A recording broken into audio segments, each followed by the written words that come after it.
Sorry, folks. Sorry it's taken so long to get your European preview pod up there. It's just, I'm a big Man City fan. I was telling you the weekend, I'm a big Man City fan. I'm just back from Norway. I was at the game last night, just getting back in there. The new first class flights as well. I had to travel first class. That's the only flights that were available. No a lot of accommodation in Bodo either. It's just a wee place as glimped. So I had to get a 5-star hotel. I had to get the 5-star hotel there. It was the king size bed, luxury suite I had to book. And the worst it is, by the time I got my flight booked, because there's so much demand to go and watch the mighty citizens, I had to just fly into Oslo. I couldn't get a flight to Bodo. I had to get a flight into Oslo and then get a taxi up to Bodo, all the way up there. But there wasn't even an Uber available, so I had to get a chauffeur driven. But it's just the match tickets that they're refunding. Okay.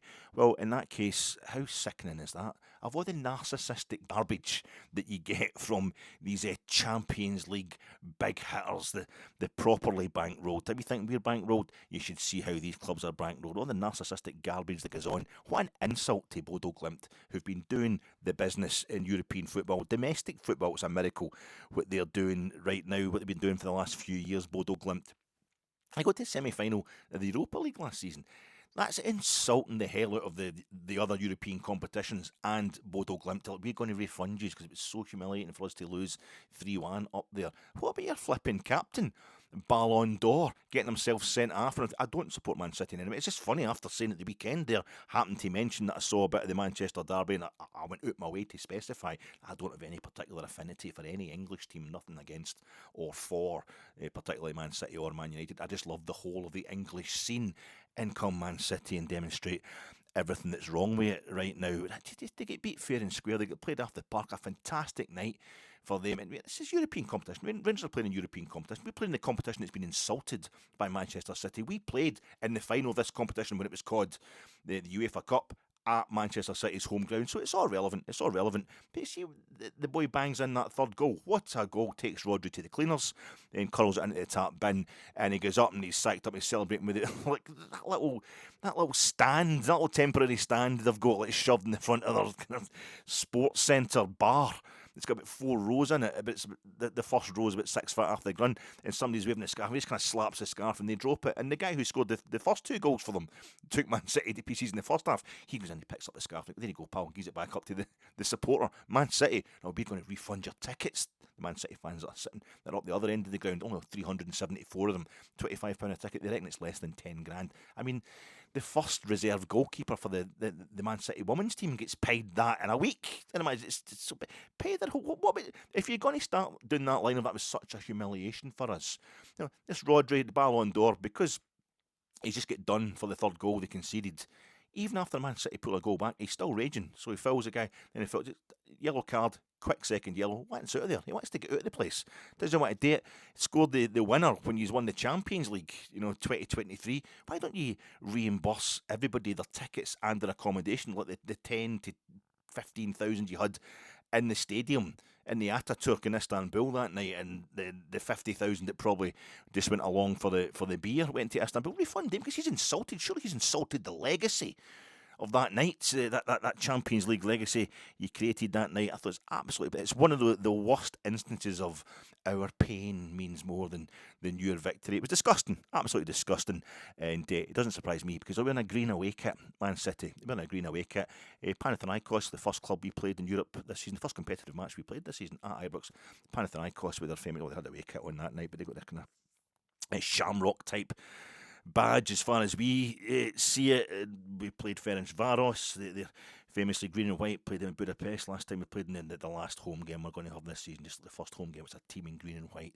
Ludogorets Razgrad playing in green and white. I'm thinking is that why it's been such a bad European season for Rangers? Not in terms of our history overall.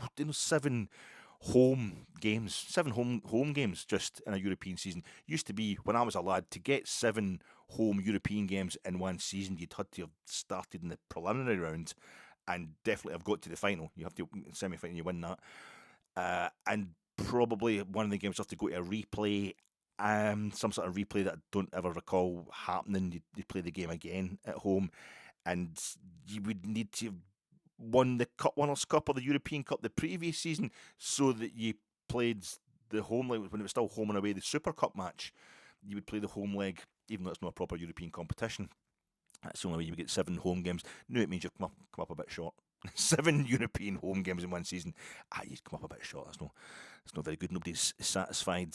Nobody's satisfied with that. It's a bad European because of all that green and white. But when you think about it, Sporting Club de Portugal, they play in actual green and white hoops. We've played them 3 times in Europe and beat them every time, and every time in sensational circumstances. It's been really exciting. And 2 of those times we beat Sporting of Lisbon.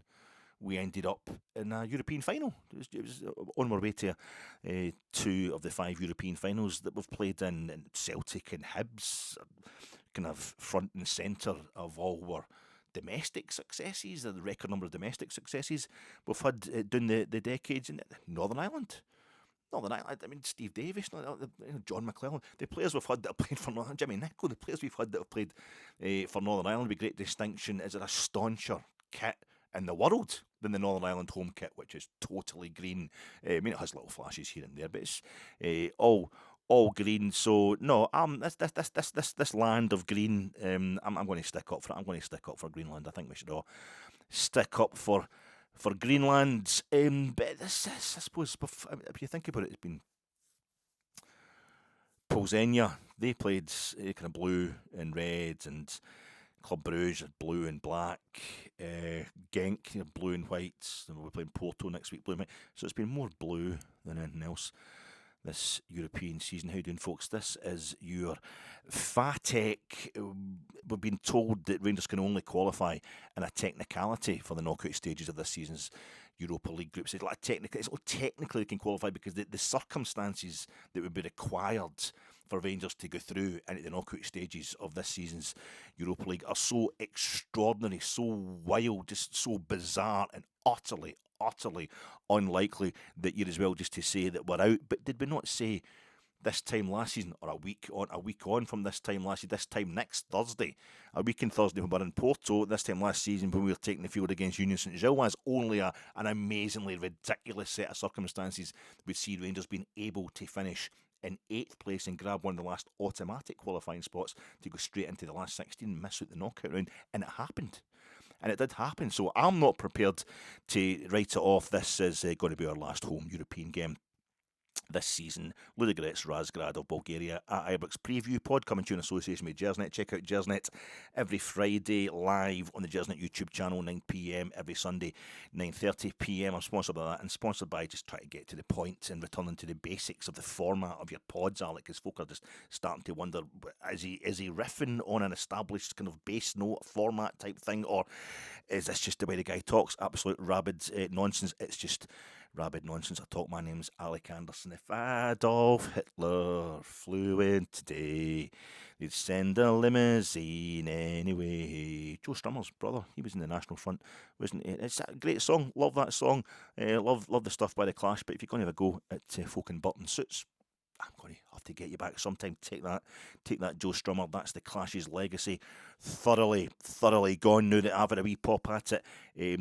My name is Alec Anderson. This is the FATEC podcast, the podcast that thinks it's the Tracy Emmons My Bed of Rangers podcasting. Like really laying it all out there, painfully honest, oversharing perhaps, but done in a really kind of brilliantly self-reflexive, artistic way, full of proper artistic integrity, of a prize-winning, a kind of Turner prize-winning level of art. But really, what I actually am is that time I was in Harrogate. It's a bit you can do in the hill for it's a big conference centre they've got. I think it's like a indoor sports arena as well. Kind of thing, that big thing right in the middle of the town. It's on a kind of hill, and you're walking down the hill, and across the road from it, it's like a kind of roundabout. And across the road for the roundabout, there's this old a bathhouse or something like a kind of Victorian or Edwardian bathhouse thing. It's now a Chinese restaurant. It certainly was when I was there a few years ago. Lovely Chinese restaurant, but you turned up too early because you're just trying to get out of the hotel. And you want to just walk about the streets and the weather wasn't too bad, and we looked across the road. Now let's go and have a look in this shop window here. It's one of these shops that sells all the barber jackets and the hunting stuff, And in Harrogate, there is proper rural folk, but this is obviously for folk who've never been in a field in their life, just to pose about 2 minutes, let's go have a laugh at that. But next to it, we go over there, then next to it, there's a wee kind of art shop, like picture framing type place.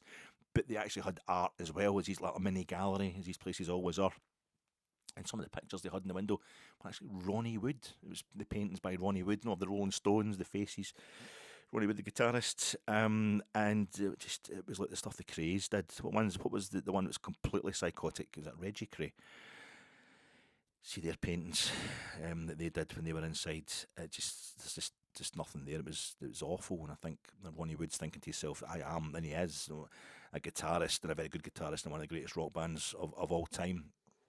He's an artist. He is an artist, but it doesn't mean to say he's an artist in any kind of any format, doesn't it? Any kind of art. And maybe I've written a few articles in magazines and things like that that went in magazines and done wee kind of halves of books with proper journalists. That doesn't mean to say that you can actually have a good podcast about Rangers. So that's why you keep saying it's no a Rangers podcast. It's just me podcasting, and I happen to support Rangers. That's what this is, the Fat Egg podcast. And as I keep saying my name, I don't know why I keep reminding you, my name is Alec Anderson, and a news item, Stevie Smith will stay on as part of the first team staff. Stevie Smith not waving but drowning when he took over for the game against Dundee United this season as caretaker.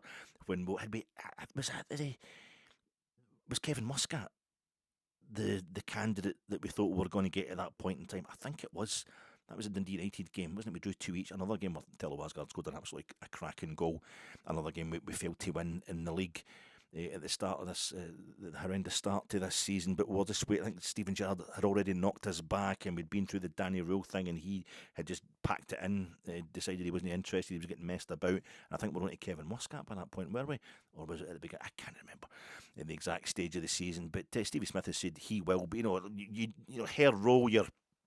Herr Röhl, your training team, your coaching team is a bit Teutonic. You need some local knowledge. You need somebody there who can translate. Your English is obviously better than anybody else at Ibrox, but you need somebody who can translate the culture of Rangers to you. And Stevie Smith has got that job. He's been doing it really well so far. And one of the first things you should be talking to our manager about is the fact that we don't.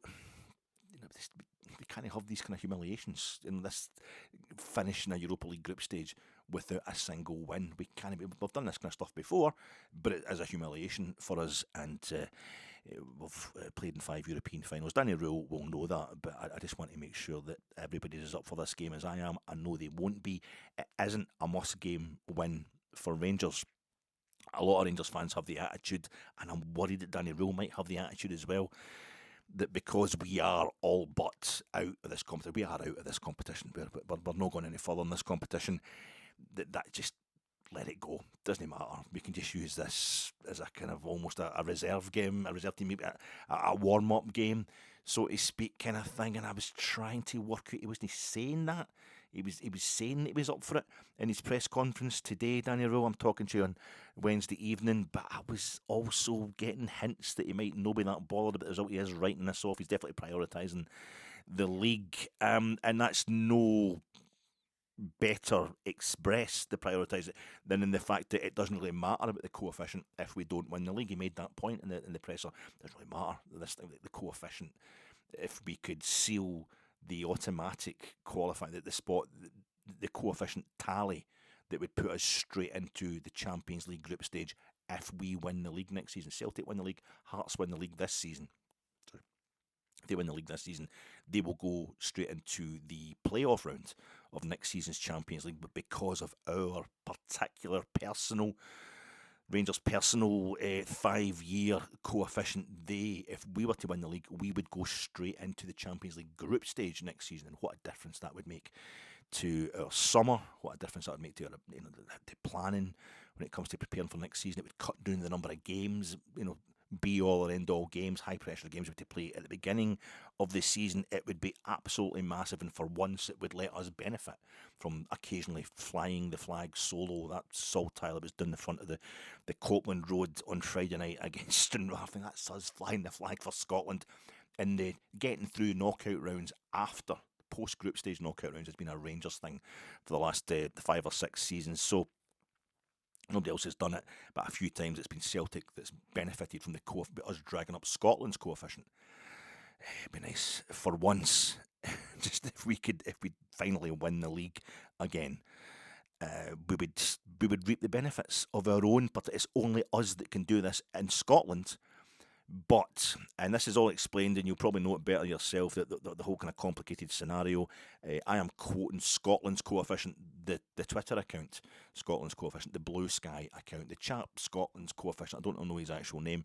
I probably do, but he explains these things as best he possibly can. And from what I gather from Scotland's Coefficient, the Twitter and Blue Sky accounts, we have Rangers' personal 5-year coefficient tally right now is 59.25 points. If we were to win the league this season, win the league title this season, and it's a big if, it's particularly we've only done it once in the last 15 years. If we were to win the league title this season, we would go straight into the Champions League group stage as long as Olympiakos of Greece don't catch us. Olympiakos, we're 59.25. They have a personal tally of 58.5 just now in their 5-year coefficient. This is Olympiakos who won the Conference League in 2024, but we were in a European quarter-final last season. We were in the final of the Europa League in 2022. That's counting for more at this moment in time, everything we've done. But the problem is Olympiakos are playing Ajax next week in Amsterdam, and this is Olympiakos who won on Tuesday night to beat bloody Bayer Leverkusen. A great result for them. They're down the bottom ends, but they're down the bottom end of the 24, the first 24 teams in the Champions League group stage, the same group set up, the Swiss system, 36-team group in the Champions League. So if they win against Ajax next week in Amsterdam, they will qualify for next season's Champions League. So they'll qualify, they will progress in this season's Champions League, go through the knockout round, and I think that secures them more coefficient points than we can possibly get, and that's it. You know, if Olympiakos and Rangers both win their respective titles, Olympiakos would go through into they would take the last automatic qualifying spot for the Champions League group stage next season. We'd have to go the playoff round. Ajax are worse than Olympiakos in this season's Champions League. They're below them. They're in the elimination spots, the same as ourselves in the Europa League. But Ajax beat Villarreal last night. A good result for them. They beat Villarreal, I think, in El Madrigal. I can't remember. They definitely they beat Villarreal, so they've got a wee bit of form, just hitting at the right time, perhaps. And also, the other thing is the guarantee of who's going to win the league. Well, so we've only won it once in the last 14, 15 years. Olympiakos win it all the time, but we're 6 points behind Hearts, as well as Celtic being in front of us in goal difference. Olympiakos are also third in the Greek Super League, but they are only 2 points off the top, and they have a game in hand. The two teams in front of them are AEK Athens and PAOK Salonika, who have both won the league. I think Olympiakos are the reigning champions, but the season before that it was PAOK, season before that it was AEK Athens. Anyway, all three of them have won the Greek Super League in the last 3 seasons. Olympiakos have dominated the Greek Super League in the 21st century. It's ridiculous, their domination of it. But, it's a touch and go as to who'll win it. The only way Rangers can improve their coefficient tally is to get 4 points from our last 2 games. And it seems we've only got 1 point from our first 6 games. That seems unlikely, but it's on. We've improved under Danny Röhl, and I feel we should go for it. I think a lot of Rangers fans, and I'm wondering about Danny Röhl himself, are just thinking, well, the main thing is to win the league. Let's not get ahead of ourselves. Let's just win the league. But it seems that the squad we're building, with some of the signings we're making, we are trying to build a squad that's fit for the Champions League group stages to maybe get 1 point in our first 6 games of the Champions League group stage next season, which would be fine. I would take that. We're preparing for that as opposed to preparing for just dropping into the Europa League or something like that. But anyway, and I'm kind of kidding myself on as well, because really it's just about the pride. It is just about the pride. For me, what we did last season, quarter-final, what we did in 2022, getting to the final. I love the Europa League. I love what Rangers have done in the Europa League. Steven Gerrard, 2018, up until last season at least, we've got this beautiful legacy of just European consistency in the Europa League. And for us to still have a chance of finishing bottom of this group, 36-team group, a chance to break the record for the poorest points tally. It's 3 points was the poorest points tally last. The 2 teams at the bottom, 3 points last season. the bottom of the Europa League, we've still only got a single point, and to do that in a season where Celtic are in the same group as us, and they're in the last of the qualifying spots. They're in place 24 just now. Celtic, that would just be a kind of horrible way to finish off this, and it might be a horrible bookending, and this might be the bookending we weren't looking for. You know, they've Progress Niederkorn in the Europa League, pitting us out in the qualifying rounds, the biggest humiliation ever, and then you would end it with finishing at bottom of the group, or finishing without a single win to our name in the 36-team group. So I don't want to do that. I just want to just get 3 points on the board now, and I don't have to worry so much about what happens against Porto at Dodragal next week. Yeah.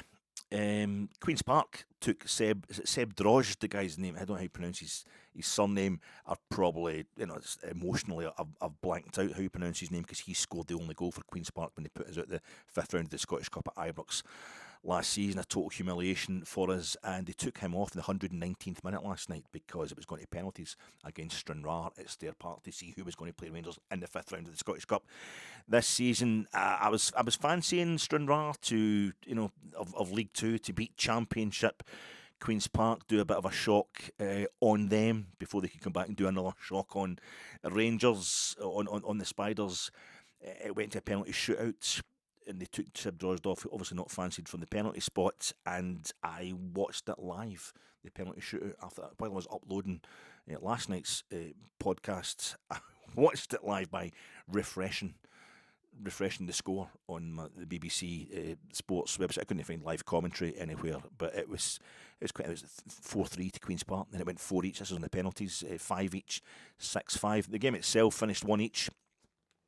After 90 minutes, went to extra time down there, and then finally the digits of the penalty scorers turned to white, or turned to blue, whatever the colour was, from yellow, and it was 6-5 to Stranraer, and I thought, that's good. I find that we're playing a League Two team. That's them done a bit of giant killing Stranraer as well. We're playing somebody that's basically in the same league and running about the same level as Annan Athletic, who we just tanked 5-0 with their second string on Friday night. That's fine. And then, of course, today, we found out Stranraer might now be facing expulsion from this. It's quite amazing. Stranraer are facing expulsion from the Scottish Cup because the goalkeeper who was making all those saves in that penalty shootout, 17-year-old that they got on loan from Hearts. They only got him on loan from Hearts after the game had been postponed at the weekend because of a waterlogged pitch at Stranraer. And apparently any loan players you've got to get in, you've got to have them in before the original date for the game. Even if the game gets postponed, Stranraer are appealing it, and they're saying it's an emergency transfer, an emergency loan signing, so that should counteract that, but I don't know if it's going to. And the unbelievably amazing thing is, I was reading on the BBC website today that this happened to Queen's Park. Queen's Park beat Inverness Caledonian Thistle. Queen's Park beat Inverness Caledonian Thistle, put them out the Scottish Cup at Hampden of all places. And would that be 2022-2023? The 2022-2023 season. They beat them 2-0, and then they had a play also on loan from Hearts. Same thing. They'd signed them too late. Wasn't registered properly, so the SFA just said, no, you've lost the game. The team that was the SFA, the team that was the Scottish Cup, Queen's Park, at Hampden, the home of Scottish football, out they go. And Inverness Caledonian Thistle they got to proceed to the next round, and they got to the final.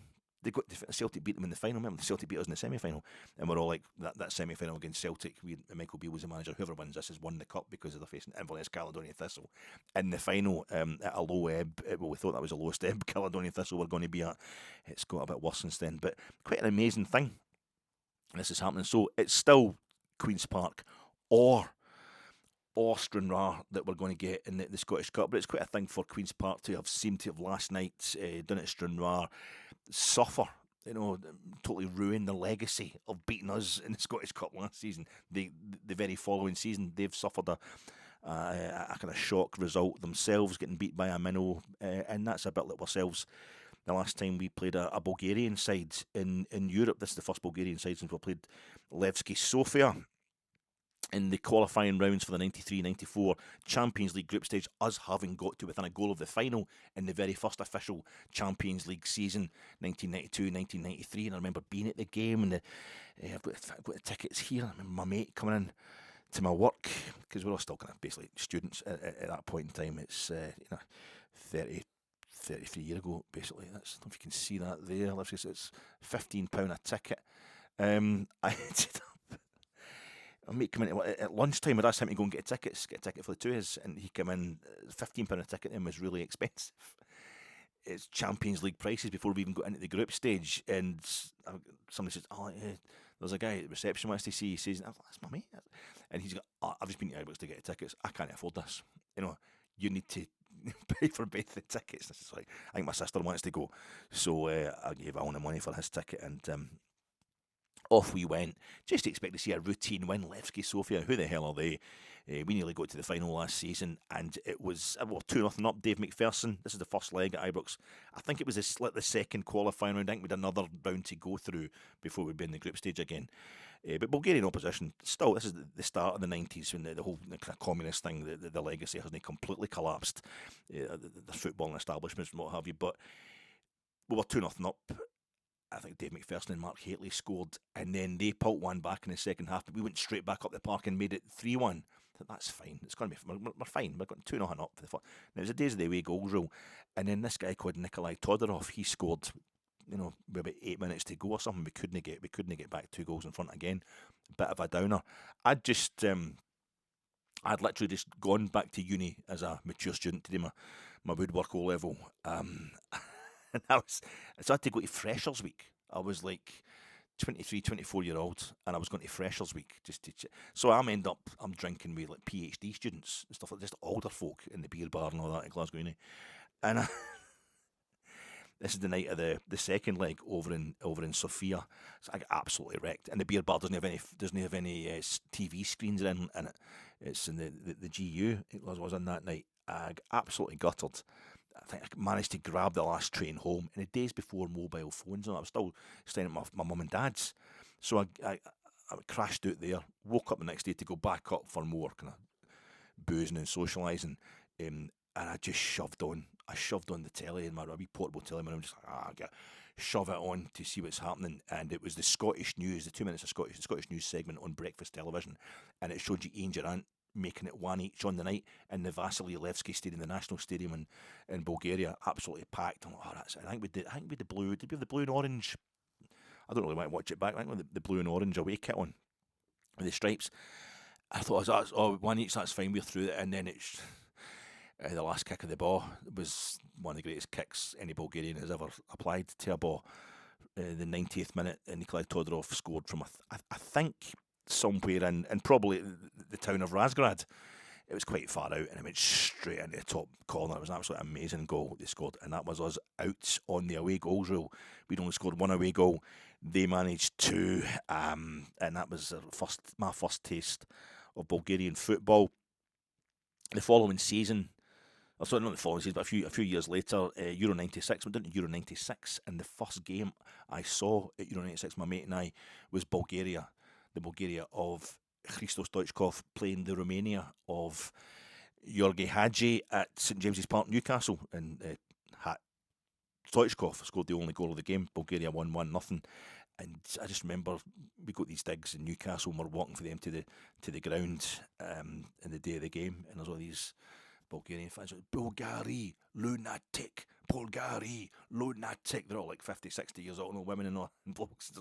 Big, it was quite lunatics. I thought that's really good. It's a good atmosphere, but it wasn't really, because it was desolate. The ground, it was really poorly attended. Euro 96. That's why my mate and I just had the run of it. We just went to as many games as possible all over the place in England during Euro 96. But that was kind of into the second week, at the end of the first week of the tournament, because I had exams on at uni, and then the night before I went down to my first game at Euro 96 was the first time I ever met the woman who would become my wife.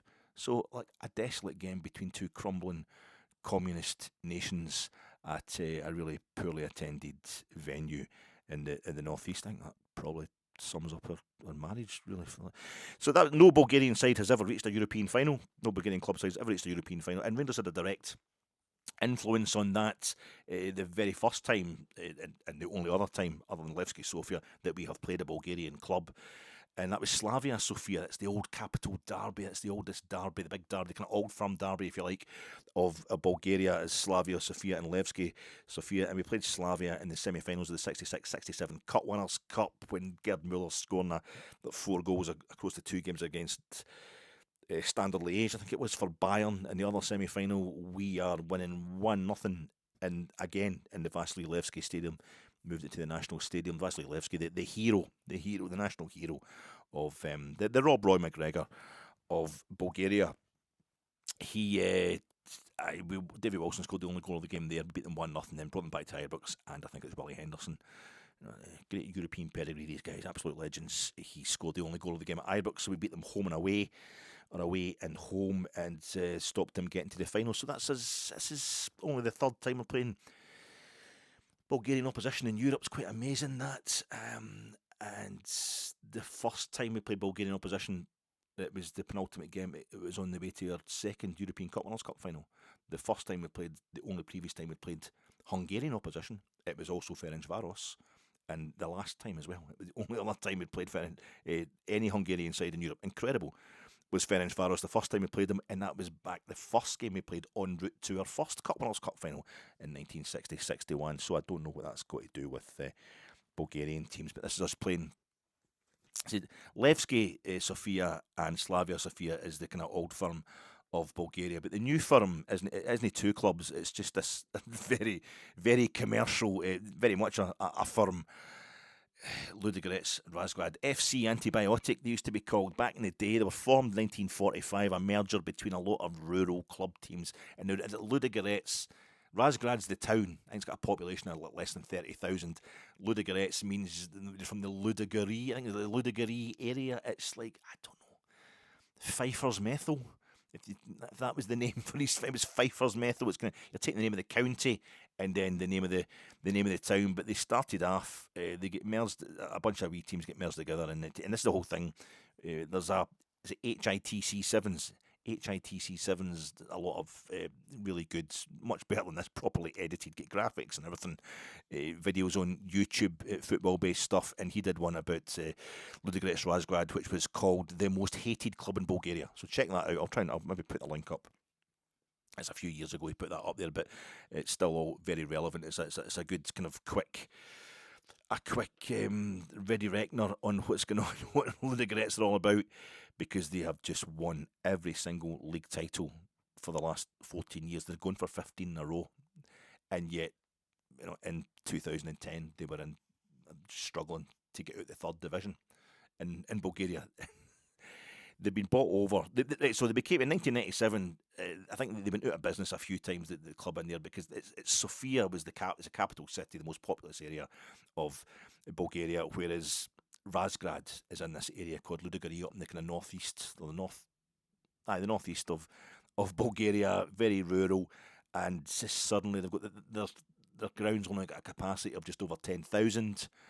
And yet the president of Bulgaria, he opened it, one of their many kind of refurbs they've had since the 50s. It's now all seater with forecast, but it's still pretty tiny. It's a kind of green and white almond veil looking type of stadium called the Huve Pharma Arena. And suddenly they're just dominating in a way that the Sofia clubs traditionally always would. And they don't like it. They were bought by one of those kind of post-communist. I think it was in 1997 they became FC Antibiotic Ludogorets. I don't know what that's got. I don't think there was some swelling going on, and they had to just take a wee course at antibiotic. Fuck it, let's just call our team FC. And not even a brand of antibiotics, just FC Antibiotic. This is post-communist. You just feel something. It's very like stereotype of a Coca-Cola, Levi's jeans, antibiotics. Let's have a bit of that. They became antibiotic in 2005. They were defunct. They still had never played in the top flight, and then they get bought over. Somebody revived them. It's Alexander Alexandrov. That's a name that kind of chimed with myself. He bought them up, revived them again, kind of Phoenix Club scenario. They're still the 1945 team. Sevco of Bulgaria. And in September 2010, I think they were struggling to get out of the third division, and they went and they tapped up for a donation. This chap called Kirill Domashev, and he is like a gazillionaire. One of those classic, almost exactly the same age as me. I looked him up. Can't find a single bad thing said about him across all of Wikipedia by anybody who's still alive. And the classic look he's very Carol of Three Colours White, the Kozlovsky film. Carol he's not a henchman, but he'll know how to play the henchman, how to pay the henchman off, no doubt about it. When the prime henchman being the president or prime minister of Bulgaria, it's bandit country apparently, the politics over there. But he's one of those guys that's come up after the collapse of the Soviet Union, the collapse of communism, and learned quickly how to buy shares in companies and taking a few for himself. He's got his finger in various pies, tractor companies, motorcycle companies, things like that. And his mum was a director of one of them at some point in time. He's now in control of the main sports channel on television over there as well. You should watch the HITC thing, it's quite interesting. But he eventually gets to the point where he specialises particularly in pharmaceuticals, for animals, veterinary pharmaceuticals for humans as well.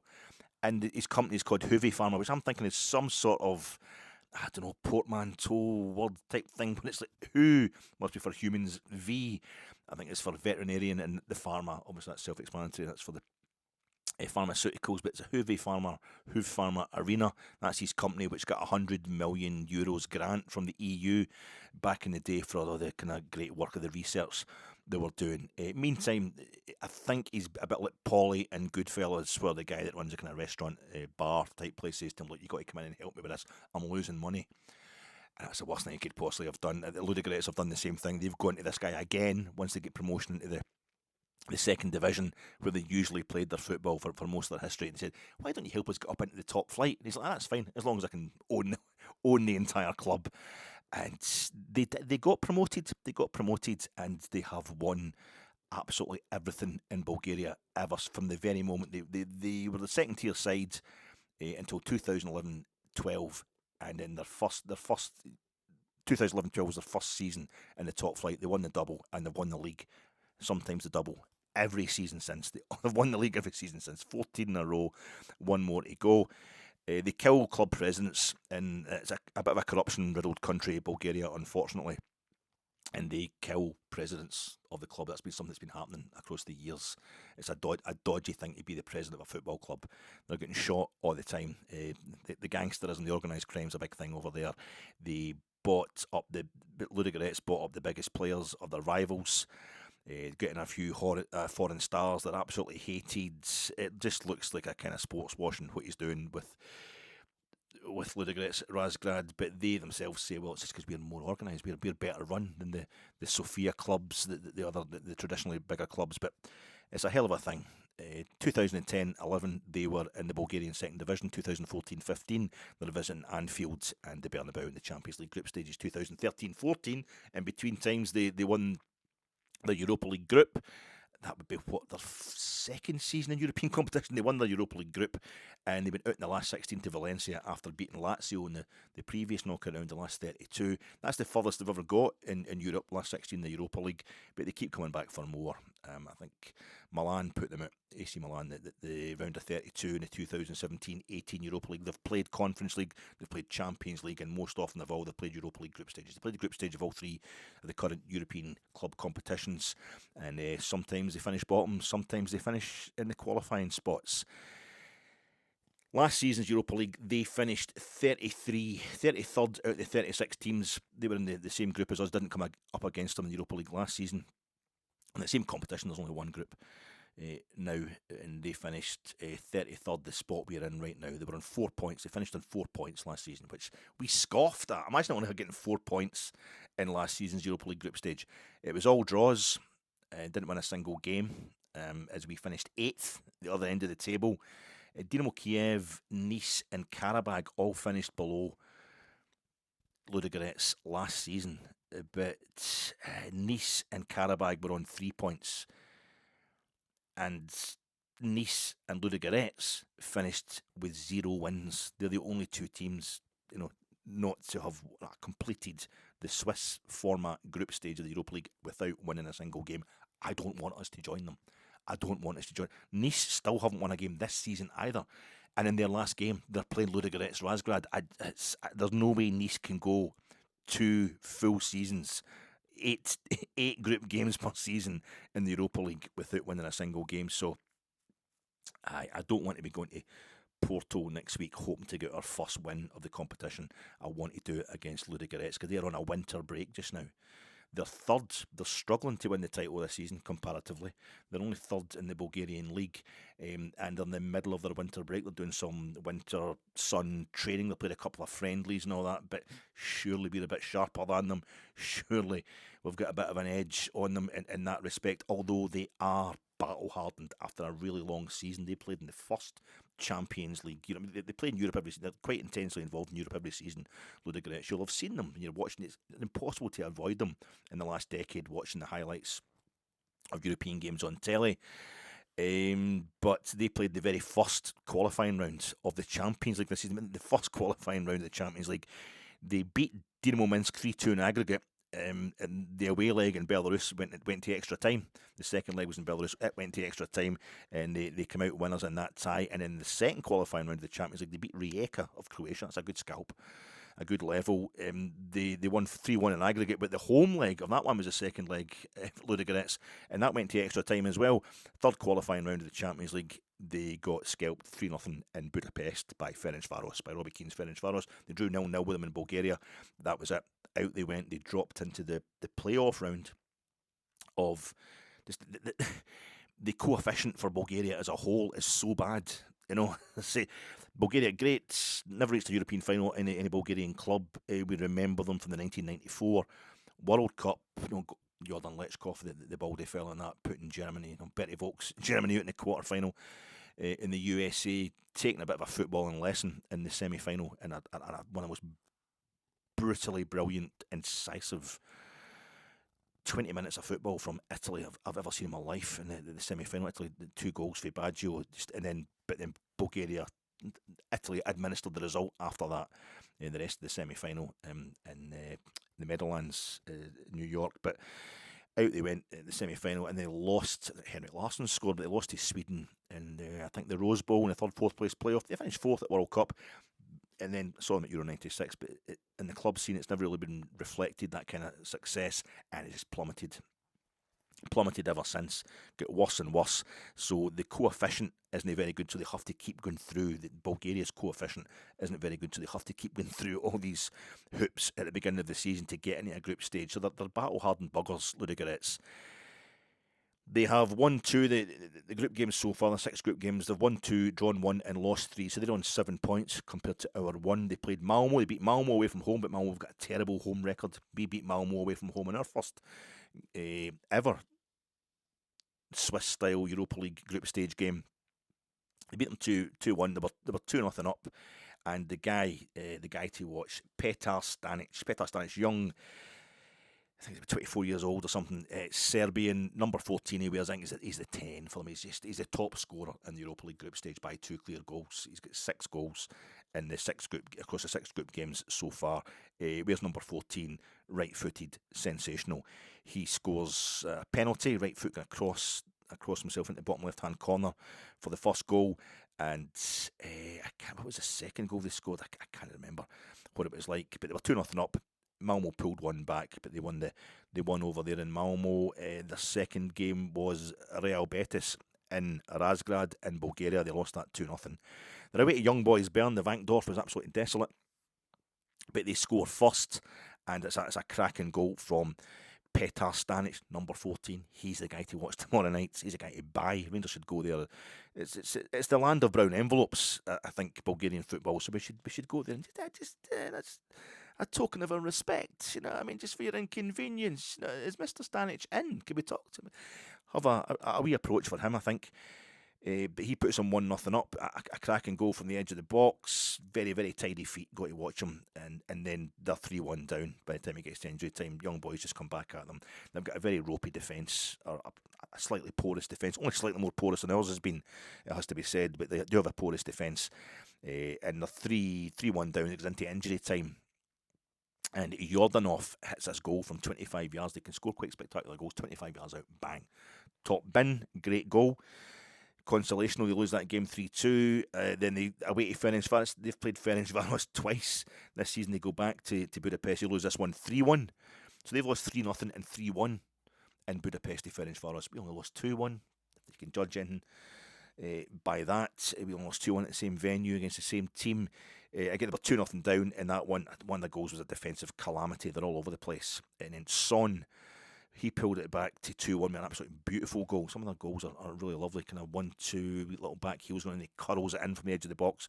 Very spectacular. Then they won 3-2, probably their best result. They beat Celta Vigo 3-2 at home. Watch this game, just get the highlights. Ludogorets Razgrad 3, Celta Vigo 2. See the two Celta Vigo goals. Ludogorets went 3-0 up, but Celta Vigo pulled it back to 3-2, and Celta Vigo, the two goals they scored are absolutely sensational in different ways, absolute crackers. And they've conceded some absolute crackers, and they've scored some absolute crackers, have Ludogorets, but it was a Stanic hat-trick. Stanic hat-trick, 2 penalties, and one from the edge of the box, a cracking goal. He scored, he put the two of them right-footed, but he put them across to the bottom right, the two of them on the far side of the other side, the opposite side from his penalty in Malmo, so he can change it up. Then they had PAOK at home in the last game out, and that was a 3-3 draw. Kind of car crash defending from both teams at times, cracking goals from both teams. At times, PAOK equalised in injury time. They were 3-2 up. So the defence had some terrible concessions, and one beautiful goal from PAOK as well. But Stanic scores one, and he has 2 assists.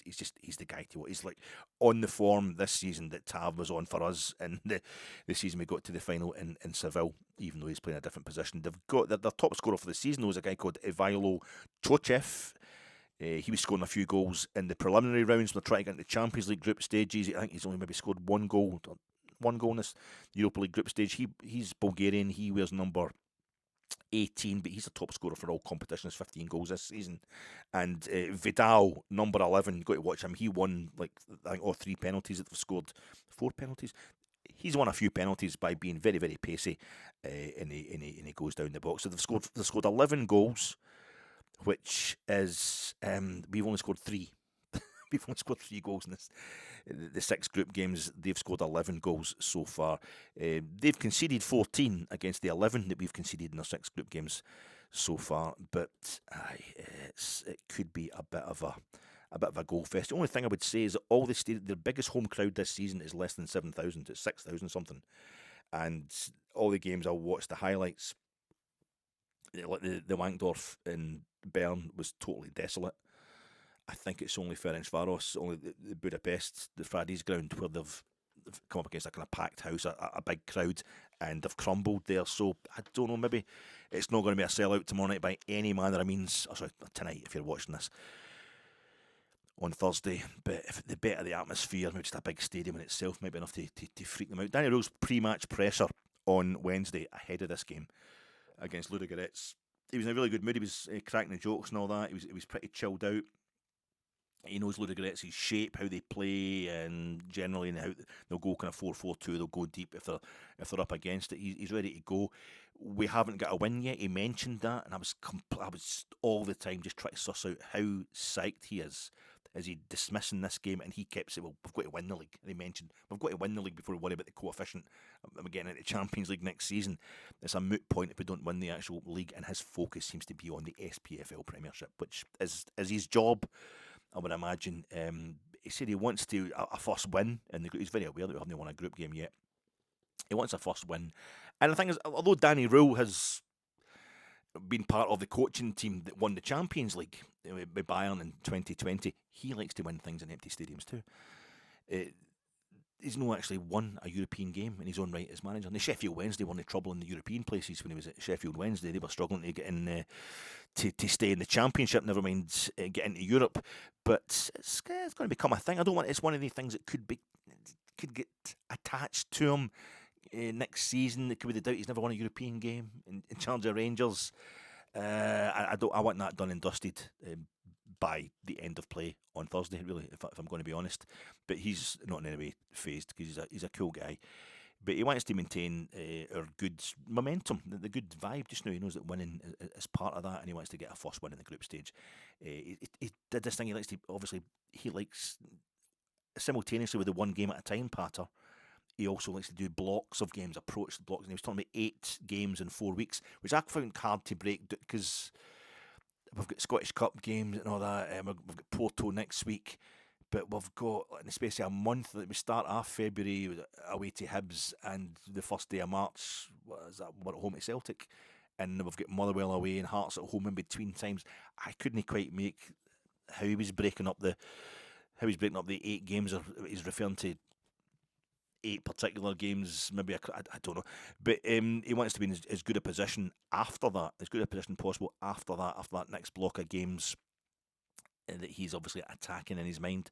So the way he said it, though, was kind of like, look, we've got a lot of games to play. Let's not get too hung up in this basically meaningless European game. So I'm a bit worried about that. So I don't know if I like that, but he says he won't rest too many players for this game, which implies that he will rest some players. But we also have to focus on winning, And he meant winning the league. And for a coefficient, and he doesn't know. He was refusing to get into the Champions League chat, which makes sense. A, when you've been part of a team that won the Champions League, it's not a big deal to be just, we're qualifying directly for the group stage, fantastic. But B, he wants to focus on just making sure we win the actual SPFL Premiership this season. But Manny Fernandez, his interview, he was at the greatest moment of his career to play in the Champions League group stage. He was going to go in for it, but it's hard to suss out how he's feeling about this. He'll go with a strong 11 versus Ludogorets, he assured us, to maintain the momentum that we've got with these 6 straight wins. He's feeling more relaxed. The club's feeling more relaxed because we've got these new signings in, and now we know we can beat everybody except Hearts. We haven't beat Falkirk or Dundee United either. I felt like pointing out at the time, but it's crunch time in the transfer window. The Hacks were just asking them, they want to do the coefficient thing, the Champions League direct qualification. That's why you've got to win this game against Ludogorets. He wasn't having it without dismissing it. And then they want to do the transfer news. All right, who you getting in? What's it going to be like? And he wasn't really biting with that either, but at the same time not dismissing it. It's crunch time in the transfer window, but he hasn't really told anybody that they have to leave, because he said they might not have to leave. We might not be able to get anybody in to replace them, and we might not get anybody in to buy them, basically, is what he's saying. So I'm not going to have conversations with players telling them, right, you're going to go this transfer window, because then how can I look them in the eye when I had to say, actually, you might just staying and giving it your all. He can't find or afford a move for them, then he's really struggling, so he doesn't have these conversations. He says, with players telling them that they're leaving. The next 7 to 10 days, you have to be ready to move, though, he says, as a club. It's hotting up now, the transfer window, and we are pursuing, a journalist was asking him, any kind of wow signings yet to come in, like Skov Olsen. We've got another one lined up, and he says, well, he got all kind of coquettish. He's like a wee boy. It was quite funny. He was totally, I can't say anything. You know what I mean? And it might not happen. So I don't want to get expect. We are trying to get in, another, Skov Olsen type signing.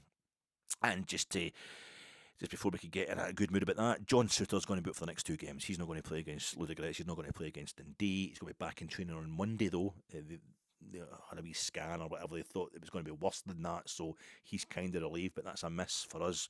Dujon Sterling's back in training, but he's not going to risk him in either of these 2 games. So he also, somebody was asking him about a striker. They're trying to put words in his mouth. What positions are you? But just give us transfer news. Give us a rumour or something, Danny. And the striker thing get mentioned again, and he again didn't deny that we might be looking for strikers, but also went back to this thing of everybody needs to take responsibility for us scoring goals. It's not just about getting strikers in. He was talking about the fullbacks as well. You take it up and get involved, and Skov Olsen's going to help us. He's got a different profile, all that kind of patter. So telling us a lot, not denying anything, but not confirming anything either. The starting 11, then what's my starting 11? I don't know. Is Danny Röhl taking this game seriously? We've got our first choice players had enough of a rest, just with this, most of them being rested for the cup game against Annan on Friday. Would any more rest be too much for them? Start getting a bit rusty. He likes to gamble on player fitness, so he might think a weakened first team is still enough to beat a kind of Ludogorets in the middle of a winter break. I don't think they're too dangerous. I don't think so. Or He knows that Skov Olsen and Chukwani and eventually Romans can't play in this game. They're on the European squad, but he has them to rely on. I think we're going to get two of them probably. He was intimating that the two of them, Skov Olsen and Chukwani, might feature on Sunday against Dundee, so that lets them kick the arse. I think it's basically why Gassama and Magoma started against Annan Athletic, because he knows he can kick the arse at them for another couple of games. Young men, but they will get rest because there's two replacements coming in for them, getting ready to go. The two totally, and he said this really strange thing which I can't quite. I rewound it when I was watching it on Rangers TV. There's two totally different starting 11s he's been training this week, with both games in mind, and at one point it was the same starting 11, almost the same starting 11 for both that he was. I don't know. Is he playing two different 11s against each other? One of them's pretending to be Dundee, one's pretending to be Ludogorets. I don't know what he was actually meaning by this. And he probably he's been deliberately kind of vague about it. I think he likes to send the opposition a bit of a curveball, put them off the scent. But I don't really know what he meant, if he's going to go for both games, Dundee and Ludogorets, with the same intensity, or I don't know, it was really weird to make out. So there's nothing I have to tell you about that. I'm going to go for a 4-2-3-1. Jack Butland in goals, James Tavernier at right back, Jaden Magoma at left back, and Giga. Nasser Giga got a good run out against Annan, plenty of rest during AFCON. So him and Fernandez with no Sterling no coming back in, John Shooter being injured. It's going to be Giga and Fernandez as our centre halves. Raskin and Diamandi, no Connor Barron, he's going to be out for a wee while yet, obviously. Derek Cornelius also not going to be ready until next month at the earliest. Raskin and Diamandi, that's going to be a sitting two in midfield for me. And just go with Gassama wide on the right, or wide-ish on the right of the front three, Moore on the left, that front three, Asgard, the 10, the middle of that front three, and Chermiti as the one up front. But I'd be just as happy with Bojan Majovski. I really like Majovski. I think he'd be a great option. This is a team that succumbs to a bit of football from the highlights I've seen of Ludogorets. So a bit of nous in the box, a bit of twinkle toes stuff. It will have them in the back foot. Wrong foot's their defence, but they're as capable of wrong foot in their defence in their attacking options. But I'm going to go for Jack Butland in goals, Tav, Giga, Fernandez and Magoma as your four at the back. Raskin and Diamandi sitting to Gassama, Asgard at 10, Mikey Moore and Chermiti up front, but I'd be just as happy with Majovski. And my score prediction, the only score I've ever experienced versus a Bulgarian side in Europe, 3-2 to Rangers. 3-2 to Rangers, because they can score goals, we can score goals. We have been conceding in Europe all season, and they've been conceding in Europe all season. And just by Petar Stanic, their number 14, by him at half time, that'd be fine. But I'm going to go for 3-2 to Rangers, and to get that 3 points, and for me to stop getting on about it. Get as much money as possible from this. You know, points make prizes in the European group stages. You get cash prizes for draws, cash prizes for wins, and get as many coefficient points as possible. These points mean 30 to 40 million prizes if we're to win the SPFL Premiership this season, I think. I say after flying solo, the flag flying solo for Scotland for on so many occasions, it'd be lovely for us to finally reap the benefits of our own European efforts if we were to win the league. This season, this is going to be our last home game in Europe this season. It is interesting, this 36-team group phase. I've got to see this season Pilsenia, Club Bruges, Genk, Roma, and now Ludogorets all for the first time in my life. And the Bruges, I'm cheating there because I saw them in the pre-season friendly. I cut my summer holiday short to come and see them in the pre-season friendly, not knowing, of course, we're about to get them in the early stages of the flipping Champions League playoff rounds. And I'll never forget Club Bruges for what they did to us then. But so I've got to see basically 1, 2, 3, 4, 5 clubs that I've never seen before in the flesh, and it's very interesting. Panathinaikos, they're a huge club. It's always good to see them. That was a great night against them as well. That win against all the odds. I don't know how we managed to win that game 2-0, but we did. Even with the man sent off, it's the chances they missed, Panathinaikos. Braga are a class club, but that's the third time I've seen them. I'm quite happy if I never see Panathinaikos or Braga ever again. I've done them both to death. but the results in the group stage were really.